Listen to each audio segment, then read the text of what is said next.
I am Isabel Hart, 32 years old, living in Boston, Massachusetts, and working as a senior event manager. That morning, just as I poured myself a cup of coffee, my phone buzzed with a message from my mother. Only one short line. You don't need to come. This is a 30th anniversary celebration only for family. I froze, my eyes fixed on the screen, then slowly lifted my gaze to the window where the morning light spilled onto the busy streets of the city. In that moment, old memories returned like a wound that had never healed. The Thanksgivings when I stood in the kitchen while they gathered in the living room, the Christmases when I quietly bought gifts for myself, the forgotten birthdays when all attention went to my sister. I sighed and typed slowly. Understood. A short word, without argument, without reproach. But inside, my heart was anything but calm. I had grown used to being pushed aside, but this time would be different. I knew exactly what I had to do. If my own family would not give me a seat at their table, I would build a new table of my own. And this time, when they saw who stood beside me on that stage, the entire room would fall silent. Before I continue with this story, I have a question for you. If one day your own family pushed you away from their table, would you have the courage to build one of your own? I would truly love to hear your thoughts, and don't forget to tell me what time it is where you are watching this story. Thank you so much, my dear. I still remember my childhood vividly in a small suburban town in New Jersey, where rows of red brick houses stood side by side, each with a white fence, neatly trimmed green lawns, and families that seemed almost identical, repeating the same pattern. From the outside, our house looked no different from the rest, but inside, the balance of affection always tilted heavily to one side. I had a younger sister, Brooke Hart, 3 years my junior, and from the moment she was born, the entire world within our family seemed to revolve around her. People called Brooke the precious jewel, not only because she was beautiful, with golden blonde hair and bright blue eyes that looked like something from a commercial, but because my parents cherished her as if she were a gem in their hands. As for me, I was only the shadow, always standing behind her, hearing the unspoken comparisons that weighed so heavily it felt suffocating. I remember my 16th birthday, a milestone for any American teenager. Deep inside, I still held a naive flicker of hope that maybe this year my parents would notice me, that maybe I would finally have a moment that truly belonged to me. I prepared carefully, cutting out pictures of cars and pasting them on my wall, dropping hints to my parents that many of my classmates were receiving big gifts when they turned 16. But that morning, when I walked down to the living room, it wasn't me who was smiling, it was Brooke, beaming in front of a brand new car parked outside with a giant red bow on top. Everyone cheered and celebrated her, while my mother quietly pressed a worn hardback cookbook into my hands, saying she had found it at a discount bookstore. I forced a smile and whispered thanks, but inside, my heart was torn apart. That night, I sat alone in my room, staring out the window at the headlights of my sister's car lighting up the street, while my own gift sat silently on the table, forgotten by everyone. Senior prom was another scar. While Brooke was taken by my mother to shop for designer gowns, trying on dress after dress in upscale boutiques, I had to sew my own dress from a cheap piece of fabric I picked up at a flea market. I stayed up many nights, stitching each seam carefully, both nervous and proud as I watched my creation take shape. All I wanted was for my parents to take at least one picture of me on that important day, the way they had always done for Brooke. But when I stood at the bottom of the stairs, my dress on, my hair curled, there was only silence. My parents said they were busy helping Brooke get ready, and I had to rely on a classmate to pick me up. I left the house without a single family photo, with only the hurried laughter and chatter behind me as they fussed over my sister. Growing up in a household like that, I learned silence. I learned how to hide the hurt, how to step back and give the spotlight entirely to Brooke. I became used to being the afterthought, used to being the backup plan, used to the constant feeling that I was never good enough in my parents' eyes. But those years, painful as they were, quietly forged a resilience in me. I didn't know then that all the times I was excluded, all the times I was dismissed, would later become the fuel I needed to stand firm, To build a world of my own, a world where no one would ever again have the power to erase my name from the guest list. Leaving the house where I had always been seen as a shadow, I stepped into New York carrying a mix of fragility and strength. A few sets of clothes, a student loan, and the single belief that I had to build my life on my own. In those first years at NYU, I didn't live the carefree student life others seemed to enjoy. By day, I attended classes in event management and marketing. By night, I worked shifts as a waitress in small diners, sometimes picking up extra catering jobs at weddings just to afford tuition and rent. I will never forget the feeling of standing backstage in a dazzling ballroom, a heavy tray of wine glasses in my hands, watching elegantly dressed guests smile for photos. I was there, sweat trickling down my back, but at the same time I was learning every detail. How the logistics staff coordinated, how the host handled mishaps, how the band shifted the mood with an unexpected song. I turned every shift into a lesson, so that when I returned to class, I understood my field on a deeper level. There were nights when I stumbled back into my shabby Brooklyn apartment, collapsing onto the bed still in uniform from exhaustion. On snowy days, I walked dozens of blocks just to save a few dollars on bus fare, but I never allowed myself to break. Because no one rolled out a red carpet for me, I was forced to learn how to lay down one for myself. Over time, I realized that success in the event industry was not only about textbook knowledge, but also about resilience under pressure, crisis management, and, above all, understanding people. And through every late-night shift, I became that kind of person. The biggest turning point came when I was offered an internship at a mid-sized event planning company in New York. At first, they only assigned me minor tasks, answering emails, double-checking guest lists, supporting the printing of documents. But I never underestimated the importance of those details.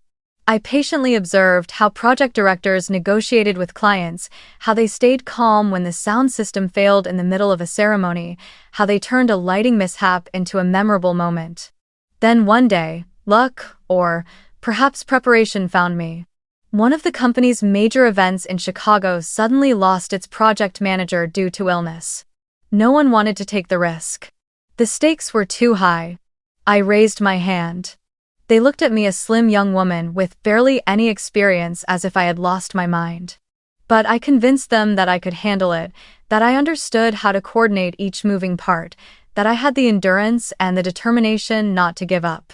They reluctantly agreed, perhaps because they had no other choice. And that event changed my life. It was a national-scale conference with thousands of attendees, spanning 3 days at a luxury hotel in Chicago. Every detail carried the potential to become a disaster. From arranging the seating of powerful business leaders, to managing the complex sound and lighting systems, to coordinating a service staff of hundreds. I barely slept during the week of preparation, running from hall to hall, adjusting every nameplate, reminding every staff member of their roles. And when opening night finally came, everything flowed seamlessly. Guests gave endless compliments, the media praised the event, and for the first time, my name was spoken in professional circles. After the Chicago event, I was no longer an anonymous intern. Multiple companies invited me to take on project manager roles, and step by step, I began to build a reputation. I eventually moved to Boston, where the events market was just as vibrant, and over the next 10 years, I founded my own company, Heart Events and Consulting. It started as a small office I rented on Charles Street, staffed with only a handful of eager young employees. But through dedication and credibility, we grew rapidly. I went on to organize everything from lavish weddings for the ultra-wealthy to influential political gatherings, and even art openings that captivated the entire city. The day my company signed its first contract with a major CEO in Boston, I stood in my office, gazing through the glass window at the Charles River flowing gently under the afternoon sunday. I remembered the freezing nights in New York, the endless serving shifts that left me drained, the countless moments watching my sister be celebrated while I silently carried the weight of my own struggles. All of those fragments of my life seemed to converge into that single moment.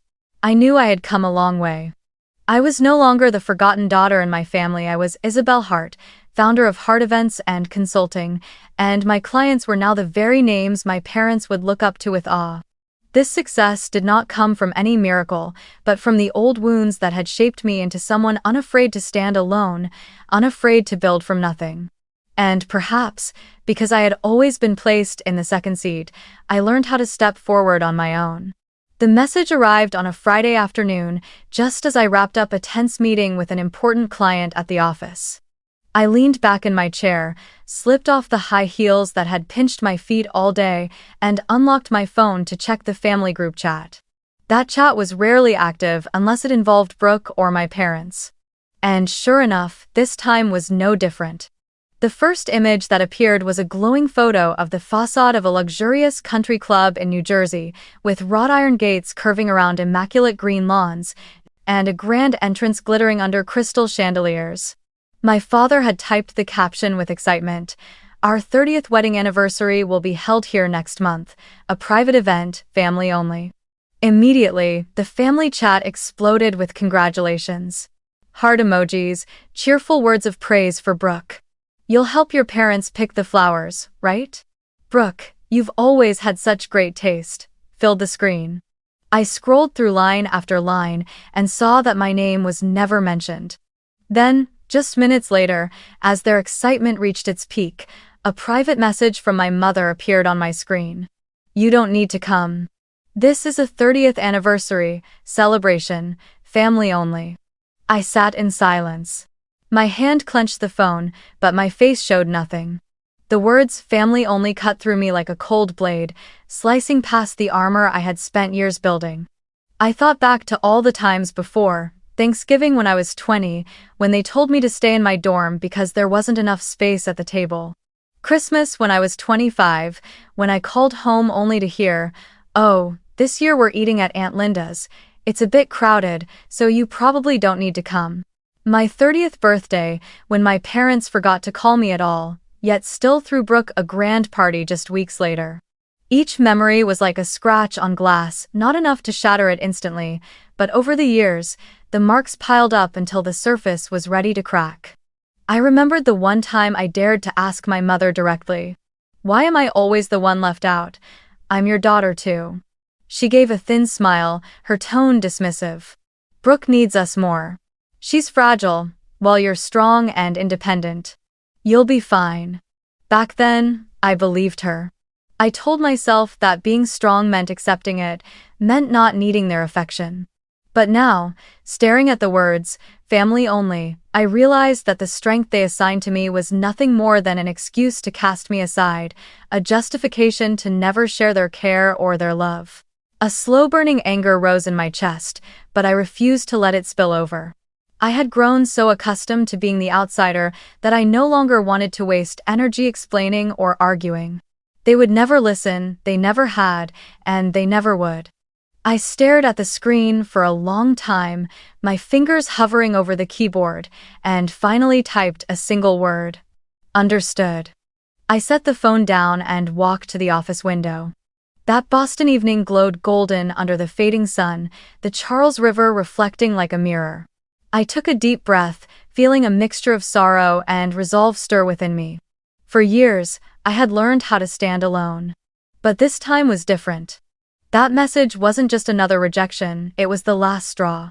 I knew this would be the moment I redrew the boundaries. A thought flashed through my mind. If they could host a party to exclude me, then I could host a party too, not to shut anyone out, but to gather everyone who truly valued me. A celebration where, for the first time in my life, I would be the center of the room. A celebration that, when they happened to see or hear of it, would force them to understand that family is not just about blood, but about the people who choose to stay. I allowed a faint smile to curve on my lips, not from joy, but from a growing determination. If they believed I didn't belong at their table, I would prove that I could create another table more magnificent, more filled with people, and more sincere. And when the time came, when they saw who stood beside me on that stage, their room would fall into silence. I returned to Boston that night on a late train, sitting by the window as the streams of highway lights faded into the distance. My mind kept replaying the cold words "family only," and my own brief reply, "Understood." But instead of letting the sadness consume me, I felt a quiet fire begin to rise inside my chest. When I reached my small apartment near Beacon Hill, I set my bag down, slipped off my coat, and immediately opened my laptop. My fingers moved quickly across the keys, no longer hesitant. I started with the venue. After years of experience in the events industry, this part came to me as naturally as breathing. I didn't want just any space. I wanted somewhere with both capacity and elegance, a place that would leave anyone who walked through the doors impressed. After a few calls and checking the booking schedule, I chose a renowned ballroom in Cambridge, right on the banks of the Charles River, where floor-to-ceiling windows allowed the golden sunset to wash over the entire hall. I had organized events for clients there before, and I knew with the right arrangements, that room could transform into a dazzling evening gala. Next, I opened a new Excel file and typed the words, "guest list." Unlike my parents' so-called family-only celebration, my list was built on an entirely different foundation, not blood, but affection and respect. I typed the names that surfaced in my memory. Samantha, my college roommate, who once split her sandwich with me when we were both broke. The landlords of my first apartment in New York, who patiently lowered my rent during a harsh winter. Colleagues who entrusted me with project management when I had little experience. Former clients who not only paid their invoices, but also sent heartfelt thank you notes after every successful event. I even added a few neighbors in Boston, like the one who helped me when I broke my arm on the stairs, or the one who lent me a car when I needed to get to the hospital. The more I wrote, the longer the list became, and the warmer my heart felt. A thought sparked in me.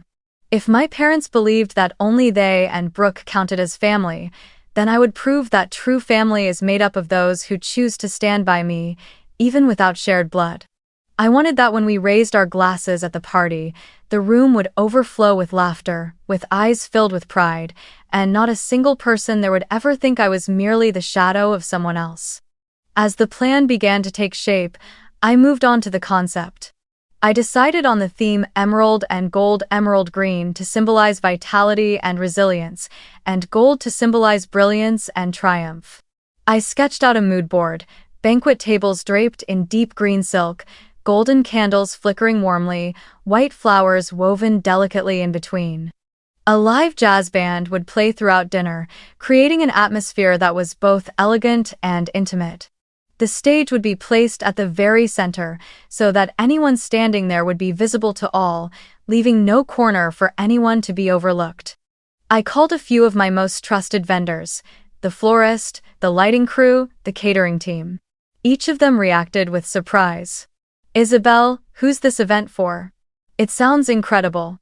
I only smiled and answered, "For someone special." They didn't press further, and I offered nothing more. Keeping the secret was part of the plan. I wanted the evening to land as an unexpected shock, undeniable proof of something greater.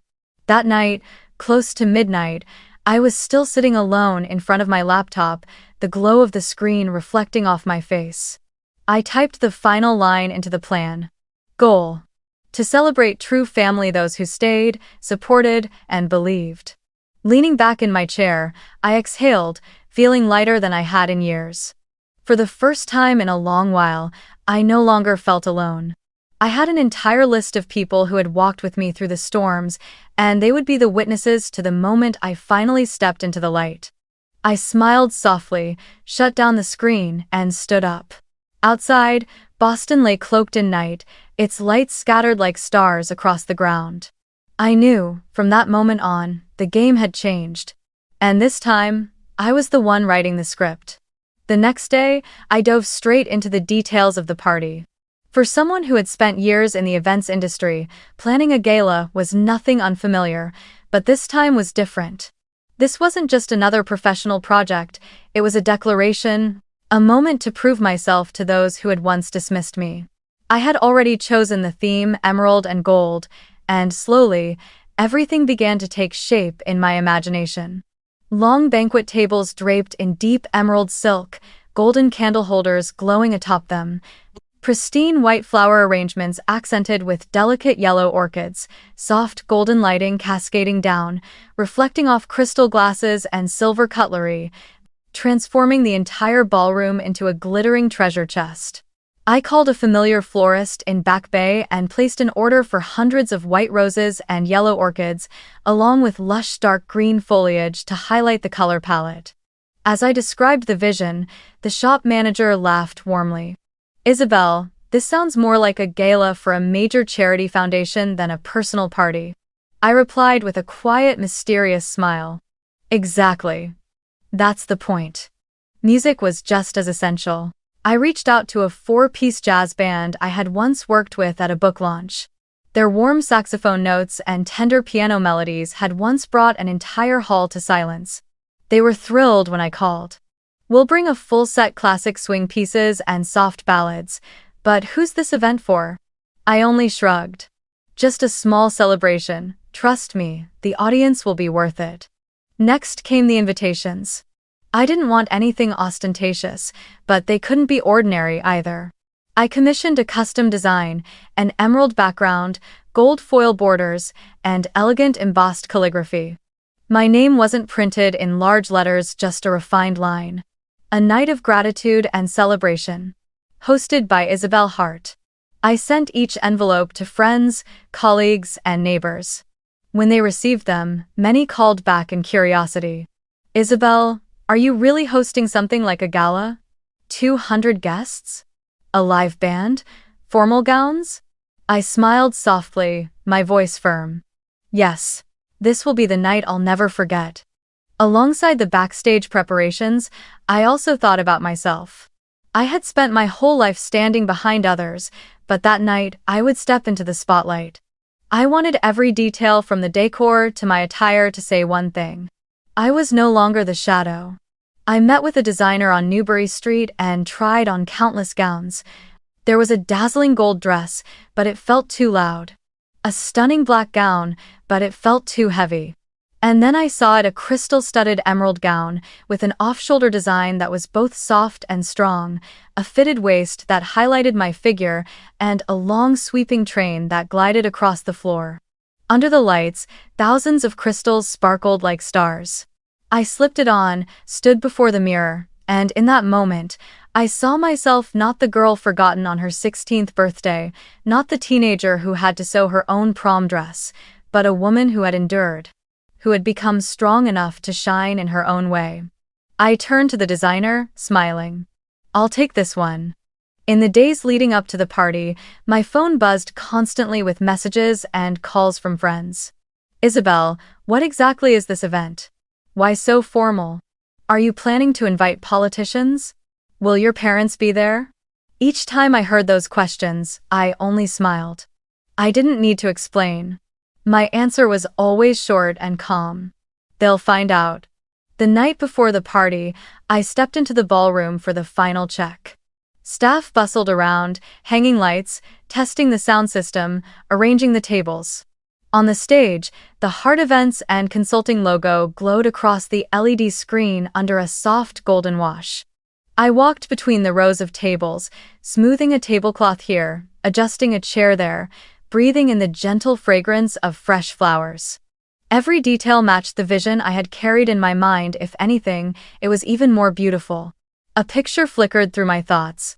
Tomorrow, this room would be filled with 200 people, raising their glasses with me, celebrating not just my professional success, but the personal strength that carried me through years of being overlooked. I left the ballroom close to midnight, carrying the box with my emerald gown. That Boston night was crisp, the lights along the Charles River shimmering against the water.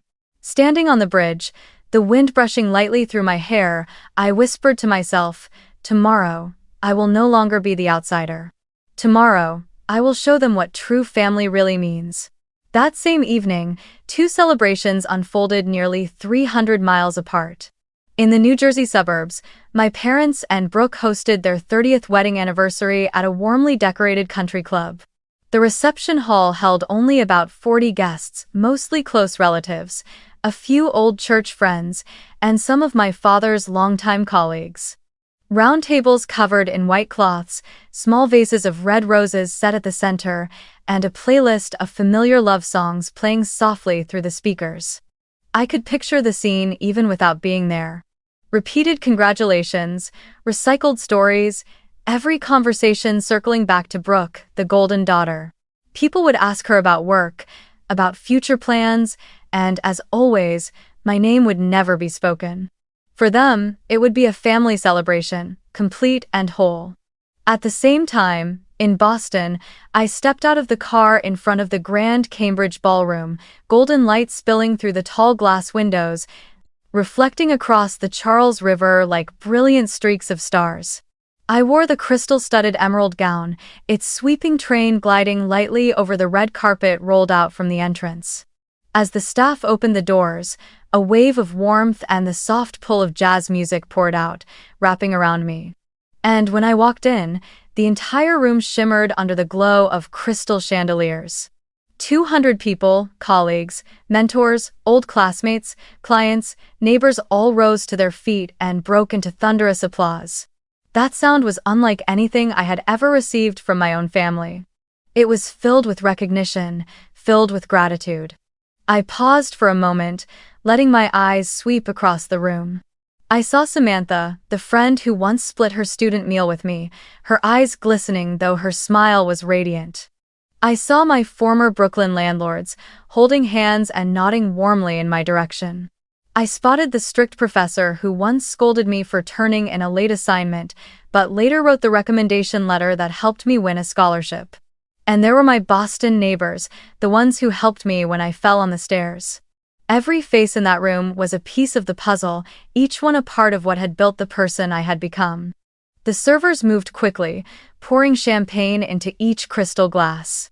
I stepped onto the stage, my heartbeat steady, deliberate. Under the spotlight, my emerald gown shimmered as though it were dusted with stars. I held the microphone, my voice trembling at first, but as I looked into the loving eyes before me, a calmness spread through me.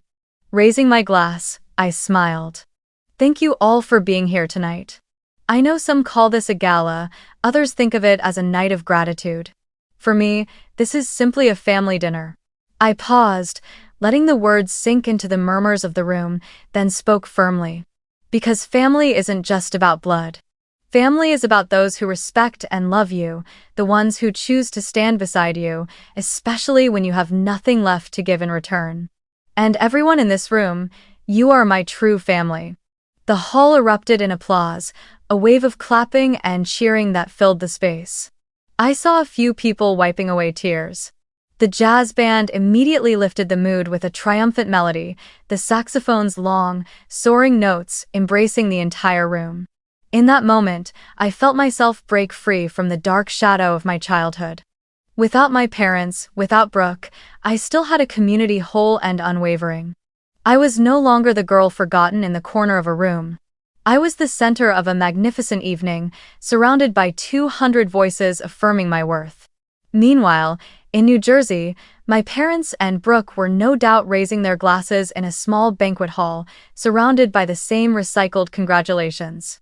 But, here in Boston, I was standing before a sea of light and genuine affection. Two worlds existed at the same time, hundreds of miles apart, yet so starkly opposed they almost felt cruel. And I knew, soon enough, those two worlds would collide, and when they did, they would no longer be able to pretend I was invisible. I tapped my glass lightly against the microphone, signaling for silence once more. My voice rang out, steady and clear. This is my true family. And in that moment, I felt a wide smile spread across my face, not the kind I used to wear to mask the pain, but a smile of release, of confidence, of triumph. As the applause faded, I stood still for a few seconds on the stage, gazing at the familiar faces glowing under the chandeliers. My heart was still racing, but this time for a different reason. I knew the biggest surprise of the evening was still to come. Taking a deep breath, I spoke again, my tone calm but weighted with meaning. Before we begin dinner, I want to introduce a very special guest, someone I had the privilege of working with at an event a few years ago. He placed his trust in me and gave me an opportunity that forever changed my career. Tonight, he is here not as a politician, but as a friend. The ballroom stirred with excitement, curious eyes turning toward the grand doors. As soon as I finished speaking, the doors swung open, and to the gentle strains of music, Massachusetts State Senator David Callahan stepped inside. He wore a sleek gray suit, a small American flag pin gleaming on his lapel. A collective gasp rose from the guests, followed by several people leaping to their feet, and then a wave of thunderous applause filled the hall. I walked down a few steps, shook his hand, and passed him the microphone. He smiled, his voice deep yet clear. "Thank you, Isabel, and thank you all for such a warm welcome. I want to say a few words not as a politician, but as someone who has witnessed her extraordinary determination firsthand." The room fell silent, his words echoing against the walls. 3 years ago, I needed to organize a large-scale fundraising event. Many companies turned me down, saying the timeline was too tight and the demands were impossible. Isabel accepted without hesitation. Within 10 days, she transformed an abandoned warehouse into a magnificent venue, coordinated hundreds of staff, and that night, we raised a record-breaking sum for homeless children. But what impressed me most wasn't just her professionalism, it was the way she led everyone, with calm, with conviction, and with the belief that nothing is impossible. To me, she is the embodiment of resilience and independence. When he finished speaking, a wave of applause erupted, louder and stronger than anything before. I felt a sting rise in my nose, my eyes welling with tears. Not because of reputation or praise, but because for the first time in my life, I stood on a stage, publicly recognized before hundreds of people, all for what I had built with my own hands, without leaning on anyone, without asking for anyone's permission. I took the microphone, my voice trembling slightly but still clear. "Thank you, Senator, and thank you, everyone. If one day my parents ever see this, I only hope they understand one thing. I have never been without family. I was only without them." The moment the words left my lips, the room burst into cheers. Many people stood, raising their champagne glasses high, and together they shouted, "To Isabel." I looked around, seeing radiant faces, some wiping away tears, others clasping my hands tightly as I stepped down from the stage. In that moment, it felt as though every wound from my childhood, every abandonment, every moment of humiliation, had been soothed by the overflowing love in that room. The music swelled again, jazz notes flowing through the air as guests returned to their tables in high spirits. I sat down surrounded by friends and colleagues, a strange peace settling over me. In my mind, a quiet thought emerged. In New Jersey, at that very moment, my parents and Brooke were likely raising their glasses in a small hall, repeating the same tired blessings. They thought that was family only.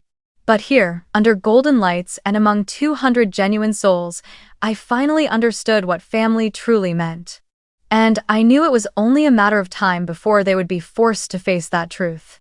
The next morning, I had just set my coffee down on my desk at the office when my phone began buzzing nonstop. Looking up, I noticed a few of the younger staff whispering as they glanced at their screens, some even turning toward me with excited smiles. I opened my laptop. Images from last night's party were everywhere on Twitter and Instagram. The hashtags number a night with Isabel and number Emerald and Gold Gala had suddenly gone viral in Boston, even trending across the entire state of Massachusetts. A short video clip of Senator Callahan standing beside me on stage, praising my resilience and independence, had been shared thousands of times within just a few hours. Online headlines blared. Boston entrepreneur turns night of gratitude into dazzling gala. Senator hails Isabel Hart as a symbol of a new generation. Scrolling further, pride swelled in me, but so did a restless tension. Because I knew once something hit the internet, it wasn't just Boston that would see it. And just as I expected, my family group chat soon lit up with notifications. One relative, whether by accident or intention, had forwarded a news photo into the group. It showed me on stage in the emerald gown, chandeliers sparkling above, Senator Callahan at my side, with the caption, Isabel Hart hosts Grand Gala in Cambridge, over 200 guests in attendance. I stared at the screen without typing a word. Inside, I felt a bitter mix of amusement and irony, so it took seeing me in the headlines for them to suddenly remember I existed.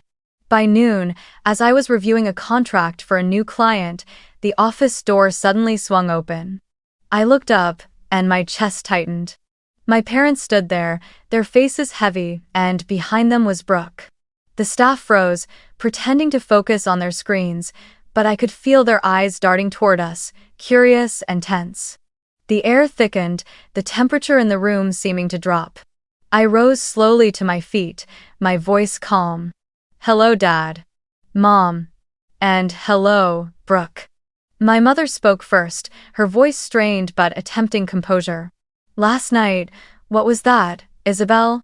I held her gaze, unblinking. "A family celebration." I paused for a beat, then emphasized each word. "A real family." All three of them stiffened at once. My father frowned, his lips twitching as though he couldn't believe his ears. "Real family? What do you mean?" "We just celebrated our 30th anniversary that was family." I gave a faint smile. "Really? A party where I was told in a private message, you don't need to come. A lifetime of meals where I was always left out. If that's what you call family, then I'd rather have none." Brooke, who had remained silent until then, widened her eyes at me as if she were seeing me for the first time, not the sister who had always endured, always yielded. Her voice faltered. I didn't think it was that serious." I turned to her, my eyes cold. "Of course you didn't. You've never had to sit on the sidelines, you never got an old book while someone else got a car. You never had to sew your prom dress while mom took you shopping at high-end boutiques. You never had to take out loans just to go to college while your tuition was paid in full. You could never think of it, Brooke. Because you've always been the center of everything, and I was only the shadow." All. The tension in the room thickened. I gestured lightly for my staff to step out, and the door closed behind them, leaving only me, my parents, and Brooke seated around the polished wooden table. Suddenly the space felt smaller, heavier, as if the air itself had thinned. My father laced his fingers together, resting them on the table, his eyes avoiding mine, though his voice was rigid. "You don't understand, Isabel, we just wanted a small private dinner. 30 years of marriage doesn't need to be extravagant, just those closest to us." A sharp laugh escaped me, but it held no humor, only bitterness. "Small? Or exclusion? You know perfectly well that all my life, I've been placed on the outside. Every important moment, Brooke was at the center while I was left standing at the edge, looking in. The anniversary dinner was no different. You didn't want me there, yet you had the nerve to call that family." "I knew." My mother's brows furrowed, her voice rising. "Isabel, you're blowing this out of proportion. We never meant any harm. It's just, you've always been stronger, you didn't need the same care as Brooke. Your sister is more fragile, more sensitive. We thought." I cut her off, my voice sharp, cold as ice. "No, Mom. That's the excuse you tell yourselves. Did I not need it, or did you never want to give it? When I fell, I had to pick myself up.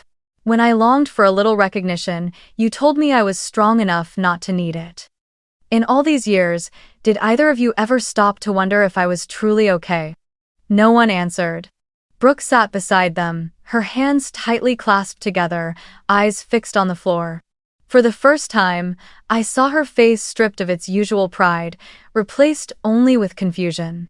I looked directly at her, my voice slow and deliberate. "Did you ever realize? Every gift, every opportunity, every ounce of favor, always went to you.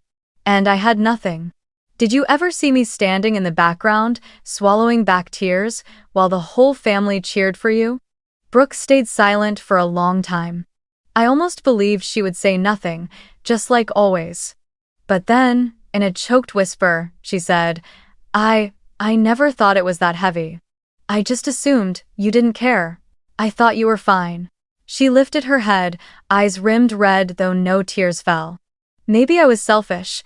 I thought I was only following what mom and dad wanted, without realizing how much it weighed on you.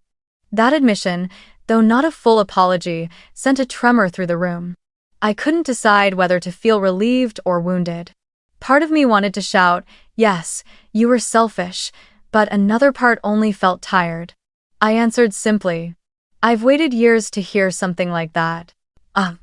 My father exhaled deeply, leaning back into his chair, his aging eyes carrying a glimmer of something like regret, though still clouded by stubbornness. In a low voice, he said, "Maybe. We didn't see it. We were too focused on Brooke, and we thought you'd be fine on your own. But Isabel, you have to understand, being a parent, no one gets it perfect." I nodded slightly. "I understand. But there's something I need you to understand too. Neglect can kill the child inside, even if on the outside she looks strong. I've lived with that feeling my whole life." The room sank into silence. I could hear the ticking of the wall clock, each second stretching thin. My mother turned her face away, her hands trembling. Brooke lowered her head, her blonde hair falling to hide half her face. My father opened his mouth as if to say more, but then pressed his lips shut. For the first time, they had no defense left. Strangely, that silence no longer suffocated me. Instead, it felt like a mirror. I saw the truth. All those years I had longed to hear them acknowledge me, but when the moment finally drew close, I felt only emptiness. No explanation, no excuse could ever bridge the gap of decades. And the only thing left between us. I rose, gathering the unfinished file in front of me, my voice calm. "I don't need any more words. I just want you to see clearly that I am no longer standing on the outside. I have found my true family whether you are part of it or not." My hand rested on the back of the chair as I looked at them one last time. "If that makes you uncomfortable, I'm sorry, but it's the truth." I walked out of the conference room, my heels striking firmly against the wooden floor of the hallway. Behind me, the door closed, sealing in the heavy silence of my parents and Brooke. I did not look back. For years, I had lived craving their recognition, but today I realized I no longer needed it. Last night, I had stood in a room overflowing with recognition, and ahead of me was an entire future I had built with my own hands. That evening, I drove back to my small apartment in Beacon Hill. The late sunlight spilled across the red rooftops, casting a golden glow on the uneven brick-paved streets. When I opened the door, I drew in a deep breath, letting the familiar scent of home fill my chest. Everything was quiet: the neatly arranged bookshelf, the desk stacked with unfinished files, the sofa draped with a hand-woven blanket. I hung up my coat, set my bag down, and sat at the desk. In front of me lay a worn brown leather journal, the place where I had recorded everything that mattered, from work ideas to wounds too heavy to speak aloud. I turned to a fresh page and picked up my pen.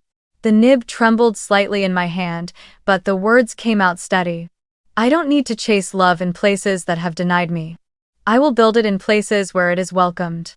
When I finished, I stared at the line for a long time.